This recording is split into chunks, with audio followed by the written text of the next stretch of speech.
안녕하세요. 올해 12월 28일부터 내년 1월 3일까지 이스라엘, 그리고 내년 1월 17일부터 24일까지 튀르키예를 일주하는 열린다 성경 스터디 투어가 진행됩니다. 열린다 성경 스터디 투어는 단순한 성지순례가 아닙니다. 매일 아침 1시간 반씩 성경과 인문학을 주제로 공부한 뒤 현장을 답사하는 기독교 인문학 여행입니다. 자세한 일정과 다녀오신 분들의 생생한 후기는 영상 하단에 링크를 참조하시기 바랍니다. 안녕하세요. 세계사행 교회사, 세계사와 함께 푸는 스토리텔링 교회사 시간입니다. 중세 역사, 중세 교회사 거의 이제 막바지를 향해 가고 있습니다. 로마 제국이 멸망하는 476년부터 콘스탄티노플이 함락되는 1453년까지 중세 천년 역사를 크게 4개의 이정표, 유스티니아누스 황제, 샤를마니 황제, 그리고리우스 7세 교황, 이노센트 3세 교황을 중심으로 살펴보고 있는데요. 저희들이 이노센트 3세 그 이후 저희들이 십자군 가운데서 특별히 5차, 6차 이렇게 알아보고 있죠. 자, 오늘 7차 십자군 살펴볼 차례인데요. 자, 십자군은 총 9차례에 걸쳐서 200년간 산발적으로 진행됐다. 자, 지난 시간에는 무력 충돌 없이 성질을 회복한 6차 십자군에 대해 살펴봤죠. 자, 오늘은 7차 십자군인데요. 바로 루이 9세, 프랑스의 루이 9세의 출정, 하지만 포로가 되다라는 주제로 한번 살펴보려고 합니다. 자, 프리드리 2세 황제 여러 차례 언급했습니다. 신성 로마 제국의 황제로서 호헨슈타우펜 왕가의 에이스였다. 그가 바로 이 6차 십자군, 최초로 무력 충돌 없이 성지, 예루살렘, 베들레헴, 나사렛, 갈릴리 다 회복했습니다. 말빨로 회복했다. 대단하죠. 자, 종교가 모든 것인 중세에 용납될 수 없는 희대의 협상을 바로 이집트 술탄 알카밀로부터 끌어냈다는 겁니다.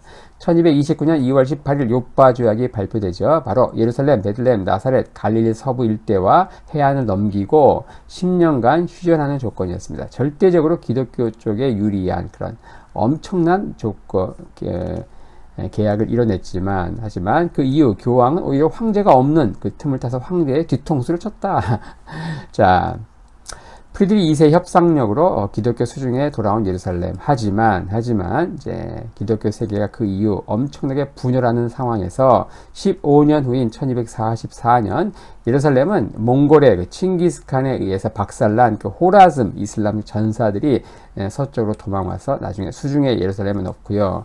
이 예루살렘을 이집트 술탄에게 양도합니다. 이러면서 다시 이집트 수중으로 떨어지게 된다. 결국 이는 17차 십자군, 오늘 살펴볼 이 7차 십자군을 초래하게 되죠. 자, 오늘 살펴볼 7차 십자군, 그리고 다음에 살펴볼 8차 십자군, 이 7차, 8차 십자군의 주인공이 바로 프랑스의 루이 9세입니다. 자, 루이 9세의 할아버지가 필립 2세입니다. 필립 2세, 바로 여러 차례 살펴봤죠. 3차 십자군, 영국의 사자왕 리처드와 함께 3차 십자군에 종군했던 그 필립 2세. 존엄왕이라고 하지만 프랑스에선 존엄할지 모르지만 객관적으로 제3자가 볼 때는 그야말로 양아치 중에 양아치다. 자, 그 아들이 바로 루이 8세고요. 3년 만에 돌아가시고요. 그 루이 9세, 오늘 살펴볼 주인공이 바로 이 루이 9세입니다. 루이 9세가 통치하던 12세 1200년대에는요, 로마는 종교의 도시, 그리고 볼로냐는 교육의 도시였고요. 피렌체는 예술의 도시, 베네치아는 상업의 도시였습니다. 그리고 루이가 통치하던 프랑스의 파리는요, 문화의 도시였다.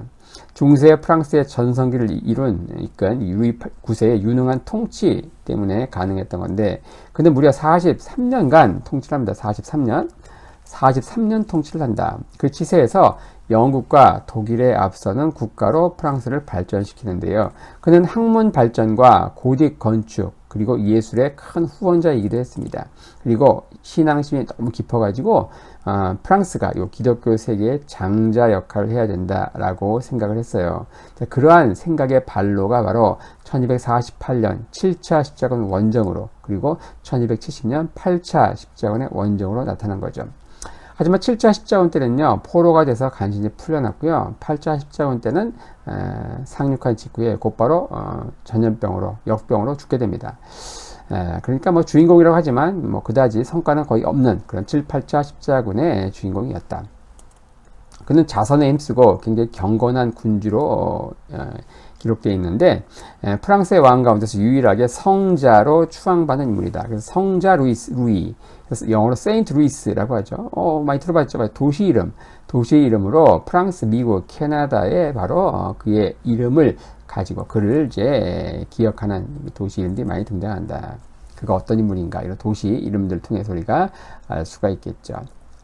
자, 루이 8세가 3년 만에 병사하면서 루이 9세는 12살에 즉위합니다. 그의 어머니가 누구였는가? 카스티아 왕가 출신의 어머니 비앙카가 이제 섭정을 하게 되는데 이 엄마는 어린 아들을 독실한 신앙심으로 아들을 양육합니다. 루이는 어릴 때부터 주변에 육친에 가까운 친척들이 잇따라 막 죽게 되고요. 그리고 매일매일 성경을 읽어준 엄마로 인해서 그의 이 사춘기 때 모든 인격, 정체성이 형성이 된다.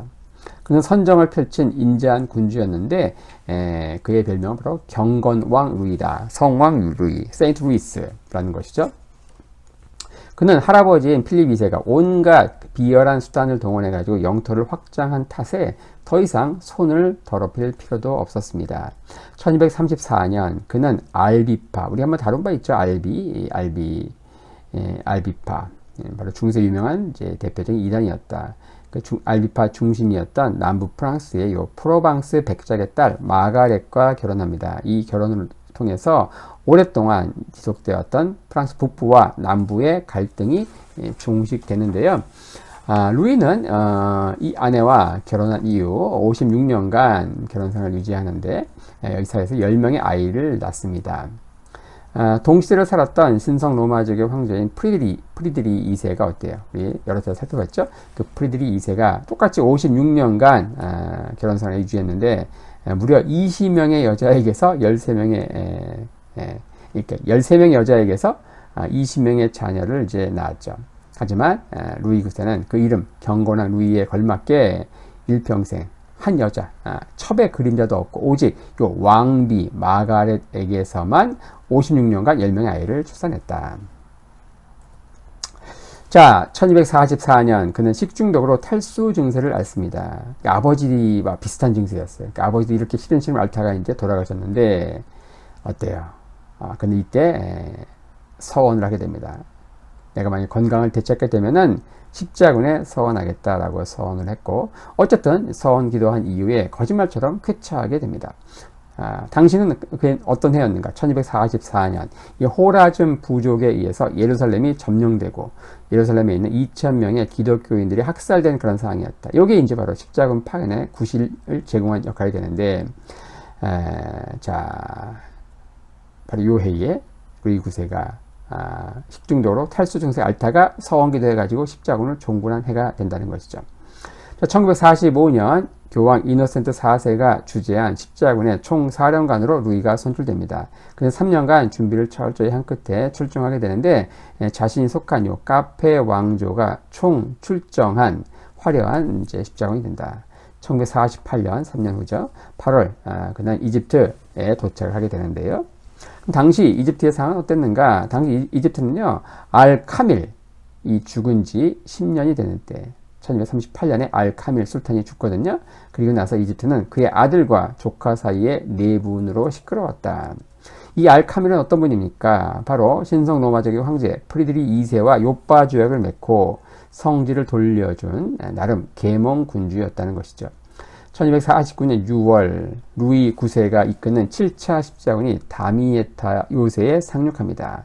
그는 만수라에 7km까지 진군을 하게 되죠. 그리고 만수라 후방 강변에 있던 술탄의 궁전은 함락 직전까지 몰리게 되는데 지도 함께 보겠습니다. 여기 이집트 나일강의 나일강 하류의 삼각주 지역이에요. 삼각주 끝에 있는 여기 다미에타 요새 여기를 이제 함락을 하고 쭉쭉 진격해가지고 만수라까지 오게 되는 거예요. 만수라 뒤편에 뭐예요? 카이로가 있고 여기에 술탄 궁전이 있었죠. 자, 술탄 궁전이 함락당하기 직전의 상황, 바로 이러한 이때에 이집트 역사를 바꿀 새로운 군 세력이 등장하게 되는데 이런 가운데 술탄 알살리크는요 중병임에도 불구하고 혼신의 힘을 다해서 십자군을 막아내고 있었다. 이집트 역사를 바꿀 새로운 군 세력이란 뭐냐? 바로 맘루크라고 불리는데요. 이 맘루크에 대해서는 좀 뒤에서 좀 자세히 설명하겠습니다. 이 맘루크 군대가 뭘 하는가? 바리케이트가 설치된 이 만수라의 좁은 거리로 십자군을 유인합니다.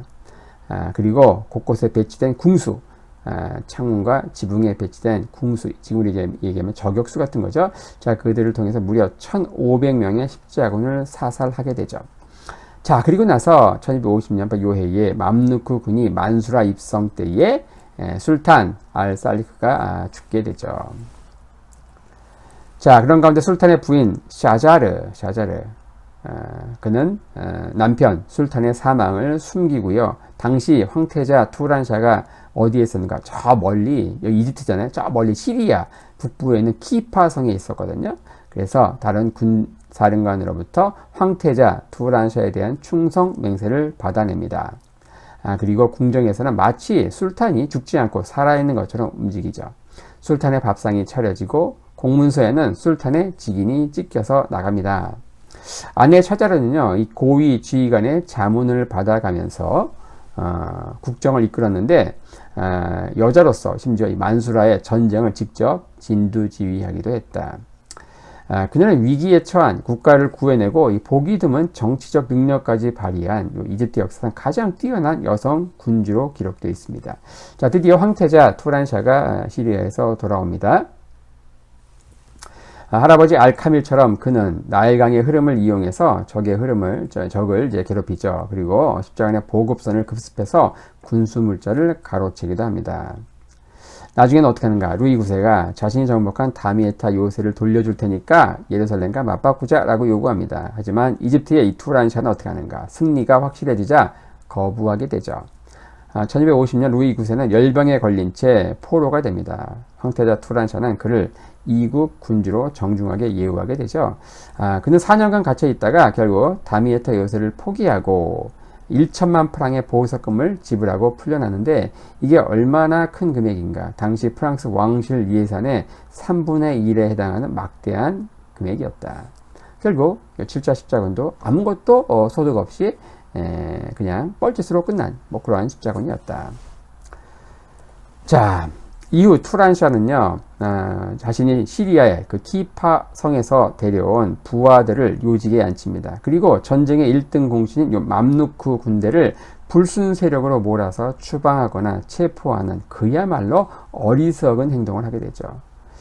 결국 1250년 맘루크는 이 투란샤를 급습해서 암살하죠. 그리고 전직 술탄 알살리크의 아내인 정말 탁월한 통치를 보여줬던 그 샤자르를 술탄으로 선포합니다. 그리고 바그다드에 있는 칼리프에게 승인 요청 서한을 보내죠. 이집트에 있던 요 아이유브 왕조, 바로 살라딘이 창건한 요 아이유브 왕조는요, 당시 바그다드에 있던 아바스 왕조의 칼리프의 정통성을 인정한 겁니다. 사실 그 칼리프 아무 힘이 없었거든요. 실질적인 통치권은 그 보호자 역할을 했던 셀주크 왕조의 술탄에게 다 빼앗기고 그냥 이름뿐인 상징적인 존재에 불과했지만, 그는 그런 가운데 칼리프는 이런 답변을 이제 편지로 보냅니다. 만일 그대들 중에 진정 이집트를 통치할 남자가 없다면 내가 한 사람을 보내도 되겠는가? 라는 편지를 보내요. 자, 여자인 샤자르를 술탄으로 선포하고 이를 인가해달라고 편지를 보내니까, 진정 남자가 없다면 내가 남자 보낼 수 있는데, 이렇게 한 거예요. 그러니까 이 맘루크 군대는 기뻐합니다. 그러면서 어떻게 하는가? 잽싸게 자신의 군사령관인 아이백을 술탄으로 추대하고, 그리고 이 샤자르, 전직 술탄의 아내인 샤자르와 서둘러서 결혼을 시킨다. 이렇게 하면서 샤자르는 고작 80일 만에 술탄직에서 물러나죠. 술탄의 부인으로 이제 내려오는 거예요. 하지만 그 80일이지만 탁월한 통치 능력을 보여줬다. 총독들에게 봉토를 나눠줘서 격려하고요. 세금을 완화해서 백성들로부터 열렬한 환호를 받았다. 이렇게 하면서 살라딘이 창건했던 이 아이유브 왕조가 종말을 고하고요. 1250년 맘루크 왕조가 개막을 하게 되는데, 자, 마지막으로 맘루크 왕조에 대해서 조금 설명할 필요가 있습니다. 자, 10세기부터 이 무역 수입품 가운데 노예가 포함이 되는데요. 유럽과 무슬림권이 교육을 하는 데 있어서 이 무슬림은요, 유럽에다가 향신료, 비단, 도자기, 사탕 등과 같은 소비재를 팔았어요. 그리고 유럽은 뭘 팔았는가? 목재와 철 말고는 팔 게 없었어요. 그때 이제 유럽은 노예를 추가해서 이제 무슬림 지역에 팔게 됩니다. 이때 팔려온 노예들은 대부분 슬라브인들이었는데 이 노예는요, 매매할 수 있고 상속할 수 있고 증여의 대상이 됐습니다. 노예도 물론 결혼하고 또 재산을 축적하고 또 신앙의 자유도 인정이 되었다.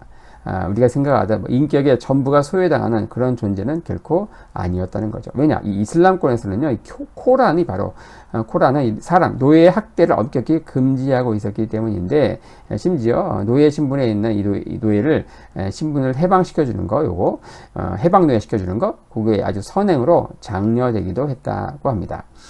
특별히 이제 가사노예, 집안일을 돌보는 가사노예, 특별히 군인 노예, 일종의 용병 같은 거죠.